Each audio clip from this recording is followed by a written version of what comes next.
आता तामिळनाडूमध्ये काय केलं की 16% आरक्षण होतं, त्याच्यातलं 10% आरक्षण एका पर्टिक्युलर कम्युनिटीला देऊन टाकलं.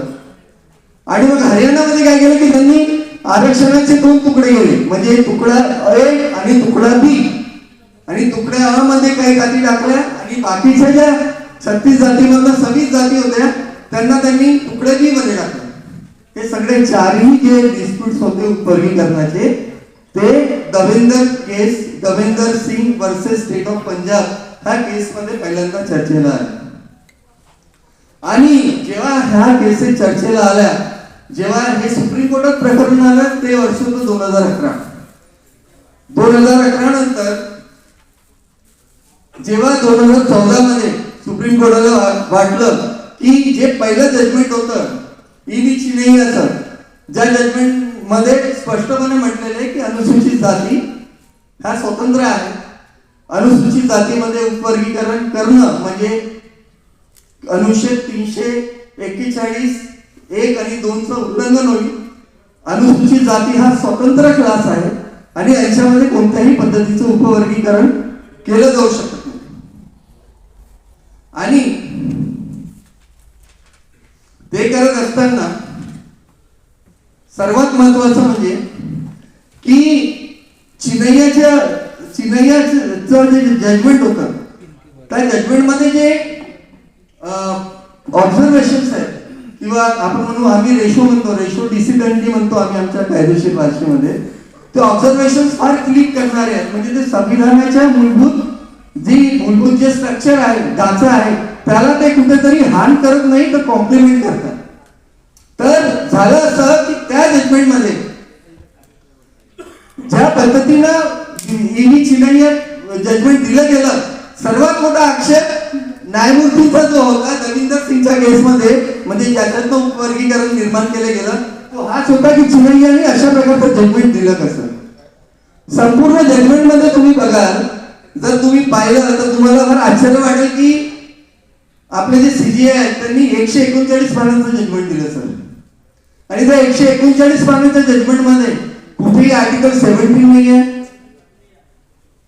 त्याच्यानंतर इंदिरा साहनीची केस जर तुम्हाला ओव्हररूल करायची असेल तर काय करावं लागेल, तुम्हाला 11 जजेसचं बेंच बसवावं लागेल. कायदेशीर भाषेमध्ये मोठं लार्जर बेंच बसवावं लागेल. तुम्हाला ऑक्युपेट डिक्टा पाहिजे ना, तुम्हाला जर ते जजमेंट त्या जजमेंट वर तुम्ही मानत नाही किंवा तुम्हाला मान्य नाही तर तुम्ही इंदिरा साहनीचं जजमेंट पहिले फेटाळून लावायला पाहिजे. इंदिरा साहनीचं जजमेंट कुठंच फेटाळून लावलेलं नाही. उलट जेव्हा मुद्दे उपस्थित केले त्या मुद्द्यांमध्ये तुम्हाला आश्चर्य वाटेल की सीजीआयने जे मुद्दे उपस्थित केले होते त्याच्यामध्ये 4 मुख्य मुद्दे होते. त्याच्यामध्ये पहिला मुद्दा होता की भारतीय संविधानाच्या अनुच्छेद 14, 15, 16 नुसार रिझर्व्ह क्लासमध्ये उपवर्गीकरण केले जाऊ शकतं का. दुसरा मुद्दा होता अनुसूचित जाती ह्या होमोजिनियस एकच जिनसी आहे किंवा हेटेरोजिनियस विभक्त आहे हे ठरवलं जाऊ शकतं का. तिसरं म्हणजे संविधानाच्या कलम 341 मध्ये असलेला एकजिन्सी वर्गाला अनुच्छेद 341च्या कल्पने पलीकडे जाऊन अभय देतं का. म्हणजे जी व्याख्या नाहीच आहे ती व्याख्या 341 निर्माण करतं का. आणि चौथा आणि शेवटचं म्हणजे उपवर्गीकरणाला लागू करण्यासाठी काही मर्यादा असल्या पाहिजेत का. आता याच्यात क्रिमी लेयर कुठेच नाही आहे. 2 आपलं फार मोठा गोड होतोय. क्रिमी लेयर संदर्भात जजमेंट आलंच नाही आणि क्रिमी लेयर हे अनुसूचित जातींना लागू शकतच नाही, ह्या पद्धतीचा समज समाजात निर्माण केला जातोय. मी तुम्हाला सांगू इच्छितो क्रिमी लेयर आलेलं आहे. क्रिमी लेयर आलेलं आहे आणि आता तुम्हाला त्या क्रिमी लेयरच्या बाहेर, त्या क्रिमी लेयरच्या समस्येच्या बाहेर कसं निघायचं आता त्याचा मार्ग शोधावा लागेल. क्रिमी लेयरवर मी शेवटच्या 5 मिनिटात येईल, पण आता मी समोर जातो आणि तुम्हाला सांगतो की ह्या दोन्ही जजमेंट मध्ये कुठेही इंदिरा साहनीच्या जजमेंटला काउंटर केलं नाही, पण इंदिरा साहनीचं जजमेंट फेटाळूनच निर्णय दिला गेला. म्हणजे जो जजमेंट तुम्ही फेटाळू शकत नाही, ज्या जजमेंटवर तुम्ही निगेटिव्ह एक्सप्रेशन देऊ शकत नाही, ते जजमेंट तुम्ही जे अप्लायच होत नाही मुळात अनुसूचित जातींना, ते जजमेंट तुम्ही अप्लाय करून टाकलं. आणि अप्लाय करत असताना एवढं मिश्किलपणे ते जजमेंट लिहिलेलं आहे. म्हणजे गवी साहेबांचं जजमेंट जेव्हा मी वाचतो तेव्हा मला असं कळतं की रिपिटेशनवर रिपिटेशन, एकच वाक्य झालं, तेच घटून जसं झालं त्यांनी ठरवलं होतं की याला धक्का कापूनच टाकतो. ह्या पद्धतीने त्यांनी जजमेंट दिलं आहे. त्यांचं जजमेंट फार दूषित आहे आणि मी त्याच्या बापाला नाही घाबरत. जर मला घाबरायचं असतं तर मी कुठे गेलो असतो. आज आम्ही आमच्या सर्वायवलसाठी सुद्धा झगडतो आहोत हायकोर्टात, ते याच्यासाठी, कारण की आम्ही झुकलो नाही कोणाला. पण तुम्हाला सांगू इच्छितो की गवई साहेबांनी एवढं घोटलं ते जजमेंट की ते एकदा सगळं 10 दिवस लोकांना समजतच नाही की दिलेलं काय. आणि शेवटी त्यांनी काय केलं, शेवटी त्यांनी हे सगळे निकष देत असताना त्यांनी एवढ्या म्हणजे सुनियोजित पद्धतीने हा कांड घडवलाय की तुम्हाला समजणारच नाही की तुमच्यासोबत झालं काय. आता झालं असं की हे सगळं करत असताना त्यांना हे कुठेतरी जस्टिफाय करायचं होतं की अनुसूचित जातीमध्ये उपवर्गीकरण होऊ शकतं. निकष द्यायला पाहिजे ना, काहीतरी डाटा द्यायला पाहिजे की 1935 साली यांची ही सामाजिक आणि शैक्षणिक परिस्थिती होती, 1960 साली अशी झाली, 1914 साली अशी होती, 1919 साली अशी होती. त्याचा सूत मात्र सुद्धा त्या जजमेंट मध्ये कुठेच उल्लेख नाही. 5 जजेसनी जजमेंट लिहिलेलं आहे. त्याच्यापैकी ते 5 पैकी फक्त 1 जज जे होते ते अनुसूचित जातीचे होते, 4 जज ब्राह्मण जातीचे होते. 2 जजेसनी सीजीआयनी जे जजमेंट लिहिलं त्याच्यावरच दुजोरा दिला. आणि ते करत असताना सर्वात महत्वाचं म्हणजे इंदिरा साने जजमेंट हे अनैतिक आणि असंविधानिकरित्या वापरून आपलं आरक्षण संपवलं. हा एवढा मोठा गुन्हा आहे की हे तुमचं आता बेसिक स्ट्रक्चर डॉक्ट्रिन जी बनते कॉन्स्टिट्यूशनची की बेसिक ढाचा काय, तर बेसिक ढाचा आहे आर्टिकल म्हणजे part 3 of the constitution from article 12 to article 36. आता हे आर्टिकल जे आहे त्याच्यामध्ये अस्पृश्यते संदर्भात जे आर्टिकल आहे ते तुमच्या मूलभूत अधिकारांचा भाग आहे आणि त्याचा उल्लेखच नाहीये तुमच्या जजमेंट मध्ये. आता तुम्ही आमची परिस्थिती काय, आता सर जर 2 निकष आपले आहेत की अस्पृश्यता आणि जातीय भेदभाव, तर जातीय भेदभावा संदर्भातला काही तर डाटा डिस्कस केला पाहिजे. हा संपूर्ण जजमेंट मध्ये तो डाटाच नाही आहे. 2022 पर्यंत नेमकी अनुसूचित जातीच्या लोकांची काय परिस्थिती आहे आणि अनुसूचित जाती जर वेगळ्या नाहीत, स्वतंत्र नाहीत, तर मग त्यांच्यासाठी वेगळे कायदे का बनवले गेले, त्यांच्यासाठी वेगळ्या स्कीम्स का आणल्या जातात, त्यांचं प्रोटेक्शन झालं पाहिजे म्हणून जर मर्डर झालं तर 8 लाखाची मदत का केली जाते, त्या संदर्भात कोणत्याही पद्धतीचं जे आहे कोणत्याही पद्धतीचं विवरण ह्या जजमेंट मध्ये दिलेलं नाही. तुम्हाला मी साधं सांगतोय की फक्त 2022 साली ज्या अॅट्रॉसिटीच्या घटना झाल्या त्या झाल्या 51,456 ज्या अनुसूचित जातीवर अॅट्रॉसिटीच्या घटना झाल्या. आणि 2014 पासून जर तुम्ही पाहिलं तर त्याच्यामध्ये 4,09,797 एवढ्या अनुसूचित जातीच्या विरोधात जे आहेत ते अपराध झाले, घटना झाल्या.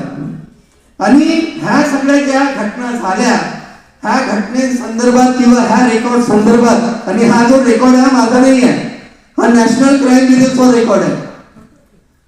तुम्हाला आश्चर्य वाटेल की हा card based gender violence against Dalit and woman girls in India हा रिपोर्ट जर तुम्ही वाचला, हा रिपोर्ट 2022 चा आहे. ह्या रिपोर्टचा साधा उल्लेख सुद्धा त्या जजमेंट मध्ये नाहीये की जर अनुसूचित जातीमध्ये उपवर्गीकरण करायचं असेल तर कुठेतरी हे तर जस्टिफाय करावं लागेल की ते अस्पृश्य राहिलेले नाहीये म्हणून. जर ते अस्पृश्य असतील आणि त्यांच्यासोबत अस्पृश्यांसारखी वागणूक होत असेल तर मग उपवर्गीकरण आलं कुठून. दुसरं महत्वाचं म्हणजे उपवर्गीकरण तुम्ही करताय त्याच वेळी तुम्ही हे सुद्धा बघत नाही की ह्या सगळ्या जातींचं शिक्षणात आणि नोकऱ्यांमध्ये नेमकं किती पार्टिसिपेशन आहे, सरकारी नोकरी किती वाचल्या संपूर्ण देशभरात. जसं माझ्या मित्रांनी सांगितलं, म्हणजे आमच्या राऊत साहेबांनी सांगितलं त्याप्रमाणे तुमचं रिप्रेझेंटेशन किती आहे. आता ते रिप्रेझेंटेशन टिकावं त्याच्यासाठी आपला प्रयत्न किती आहे. तर मी ऍग्री करतो की आपले काही प्रयत्न नाही आहे, पण तरी सुद्धा समोर जाऊन मी हे सांगेन की हा निकाल पूर्णपणे बीजेपी RSSचा निकाल आहे. हा भारतीय संविधानातले जे अधिकार वापरून सुप्रीम कोर्ट काम करते त्या अधिकाराच्या अंतर्गत दिलेला हा निकाल मुळीच नाही. आणि त्याच्यामुळे आपण एक 5 मिनिटात आपण फक्त उपयावर वळू आणि सर मग मी कन्क्लूड करतो, कारण की बरंच काही मांडायचं आहे. पण आपण एक वेगळं शिबिर घेऊन त्याच्यामध्ये या गोष्टी ठेवू, कारण की आंदोलित व्हायची आज आपल्याला खऱ्या अर्थाने गरज आहे. हॅलो.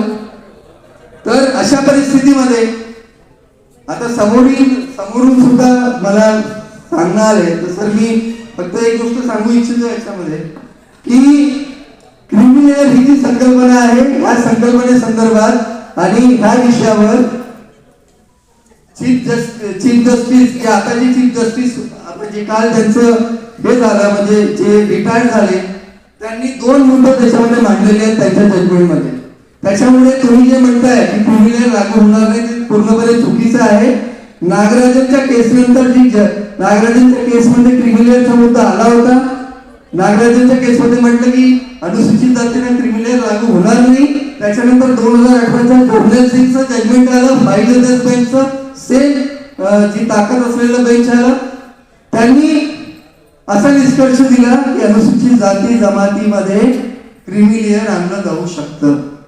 आणि त्याच्यानंतर गवई साहेबांनी त्यांच्या जजमेंटमध्ये जर तुम्ही पाहिलं तर जवळपास त्यांनी 272 टू 295 म्हणजे जवळपास 27 पॅरा त्यांनी क्रिमिलियरवर लिहिलेले. आणि त्या क्रिमिलियरच्या जजमेंटमध्ये त्यांनी शेवटचे जे 2 पॉइंट दिलेले ते फार इम्पॉर्टंट आहेत क्रिमिलियर संदर्भाने. ते म्हणतात की एम नागराजन आणि दविंदर सिंग मध्ये क्रिमिलियर संबंधित दिलेले नियम अनुसूचित जातींना जमातींना लागू होतात. हा कायदा बरोबर आहे. दुसरं त्यांनी असं म्हटलं की अनुसूचित जातींमध्ये उपवर्गीकरण अनुच्छेद 371(2) याचे उल्लंघन करत नाही आणि त्याच्यामुळे अशा परिस्थितीमध्ये क्रिमिलियर सुद्धा लागू केलं जाऊ शकतं. आता मला सांगा त्यांच्या ऑपरेटिव्ह पार्टमध्ये ऑपरेटिव्ह ऑर्डरमध्ये ह्या 2 गोष्टी आलेल्या आहेत. आणि जर असं असेल तर अशा परिस्थितीमध्ये आता जी अनंत बदलची कमिटी जी महाराष्ट्र सरकारच्या मुख्यमंत्र्यांनी जी नियुक्त केली आणि त्याच्या आधी म्हणजे बाकी मध्ये जे सुनील वारे हे मागास समाजाचे आहेत आणि हे महासंचालक आहेत. त्यांनी हा जो अहवाल दिला त्या अहवालात त्यांनी अनेक पद्धतीचे खोटे निष्कर्ष देऊन अनुसूचित जातीमध्ये उपवर्गीकरण कसं करता येईल आणि त्याच्यातही महाराष्ट्राला कसं त्याच्यामधनं दूर सारता येईल त्याचा पुरेपूर प्रयत्न केला. त्या रिपोर्टवर सुद्धा जे आंदोलन व्हायला पाहिजे होतं ते झालं नाही. आणि त्यानुसार आता अनंत बदल कमिटीचा रिपोर्ट हा 90% झालेला आहे. आता आपल्या समोर 2 मोठे चॅलेंजेस आहेत की मी सर आता पूर्ण देशभरात फिरण्यापेक्षा मी स्वतःला हेच विचारतो की कमीत कमी महाराष्ट्रात जे अनुसूचित जातीमध्ये उपवर्गीकरण निर्माण करून अनुसूचित जातीचं आरक्षण संपवण्याचा जो घाट इंडिया अगेन्स्ट रिझर्वेशनचे जे प्रणेते होते माननीय देवेंद्र फडणवीस ज्यांनी ही मोहीम उभी केली होती 2017 साली भारतामध्ये इंडिया अगेन्स्ट रिझर्वेशन म्हणजे रिझर्वेशन नकोच. आणि जसं EWS रिझर्वेशन आलं ती मोमेंटच गॅप झाली. म्हणजे तुम्हाला असं वाटतंय की तुमचं रिझर्वेशन गेलेलं नाही आहे, पण मित्रांनो मी तुम्हाला सांगू इच्छितो की आपलं रिझर्वेशन संपण्याची सुरुवात जी आहे ती 1950 पासूनच झाली होती आणि 1919ला त्याच्यामध्ये आता उपवर्गीकरण आपण म्हणतो ठीक आहे आपण सांभाळून घेऊ, पण सर्वात महत्वाचं जी संविधानिक दुरुस्ती केलेली आहे 1919 साली की 2 कायदे आणले म्हणजे 15(6) आणि 16(6) ज्या अंतर्गत जे आर्थिकरित्या जे डिसेबल्ड किंवा आर्थिकरित्या जे असक्षम लोक आहेत ते कोणते अनुसूचित जाती जमाती किंवा ओबीसी मधले नाही तर ते ओपन कॅटेगरी मधले त्यांना आर्थिक निकषावर आरक्षण देण्याचं जे षडयंत्र केलं गेलं आणि ते षडयंत्र साधं सुद्धा केलं गेलं नाही तर संविधानामध्ये दुरुस्ती करून ते षडयंत्र केलं गेलं. त्या षडयंत्राला दुजोरा देणारी जी बारी होती ती पहिल्या त्रिवारी होती. आता तुम्ही षडयंत्र समजा की बेला निर्मितीची होती, ती एका ठिकाणी म्हणते की ईडब्ल्यूएस ला आरक्षण दिलं पाहिजे आणि उद्याला तिला लोक शिवा देतील की ईडब्ल्यूएस आरक्षण तर तू दिलं पाहिजे आणि इथे तू 2024 ला रवींद्र सिंगच्या केसमध्ये तू आमचं आरक्षण संपवलं. मग बाईकडनं जजमेंट लिहिण्यात आलं की नाही आरक्षण आमचं, आम्ही आरक्षणाला मानतो. दविंदर सिंगच्या केसमध्ये मी तरी उपवर्गीकरणाच्या विरोधात आहे. तर हे असं सगळं षडयंत्र आहे. आता ह्या षडयंत्रामध्ये महाराष्ट्रापुरतं मी सांगतो की सर्वात आधी व्यापक जनजागृती करणं महाराष्ट्रभरात गरजेची आहे. त्याच्यासाठी आम्ही गेल्या 1 वर्षापासून फार प्रयत्न करतोय. आज मी थोडा जास्त आनंदित आहे कारण की आज मोठ्या प्रमाणात यूथ सुद्धा इथे आलेले आहे. त्यांची आम्हाला फार गरज लागणार आहे कारण की हा त्यांच्या अस्तित्वाचा प्रश्न आहे. ते जर आज समोर आले नाही, आपल्या नोकऱ्यांसाठी तुम्ही समाजासाठी येऊ नका पण कमीत कमी तुमच्या भविष्यातल्या नोकऱ्या आणि तुमचे शैक्षणिक अधिकार वाचवण्यासाठी तरी आमच्यासोबत जोडा. दुसरं महत्वाचं म्हणजे की जी अनंत बदलची जी कमिटी आहे त्या कमिटीचा जो रिपोर्ट येऊ शकतो येणाऱ्या भविष्यात, तो रिपोर्ट इम्प्लिमेंट होणार नाही याची काळजी आपल्याला घ्यावी लागेल. त्याच्यासाठी सिलसिलेवार आंदोलनं आपल्याला चालवावं लागतील, मोठे आंदोलनं तयार करावं लागतील. आणि तिसरा आणि महत्वाचा जो मुद्दा आहे म्हणजे उपवर्गीकरण संपूर्ण देशामधनं कसं रद्दबातल केलं पाहिजे.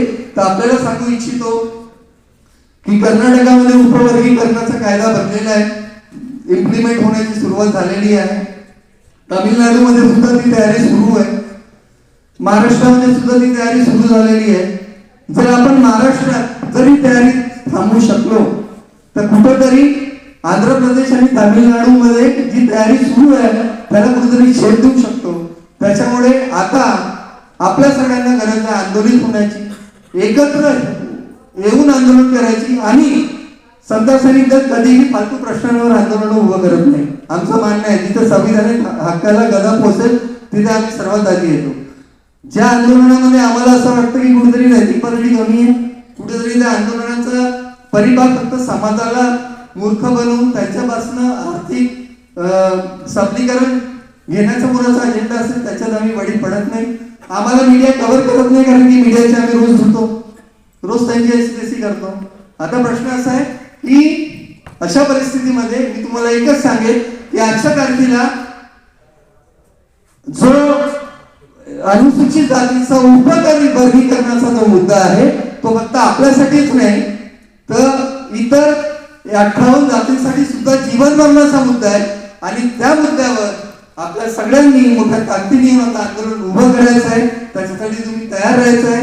इथे जो युथ आहे त्यांना मी साथ घालणार आहे, त्यांना आमच्या संत दलाचे लोक साथ घालणार आहेत.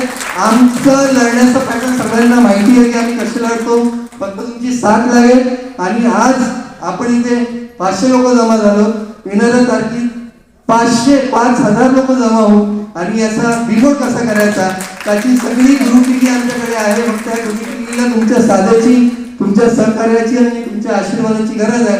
जर ते आपण करू शकलो तर जसं 400-500 मोठोलिहार, 200 मस्जिदी आणि 800 मंदिरं जे आम्ही वाचवले, इथले लोक आपल्या मूर्त्या लपवत होते त्यांचा स्वाभिमान आम्ही जागवला. त्याचप्रमाणे नागपुरात सुरुवात करून तो स्वाभिमान आपण पुन्हा जागवू आणि तुम्ही तो जागा कराल ही मला अपेक्षा आहे.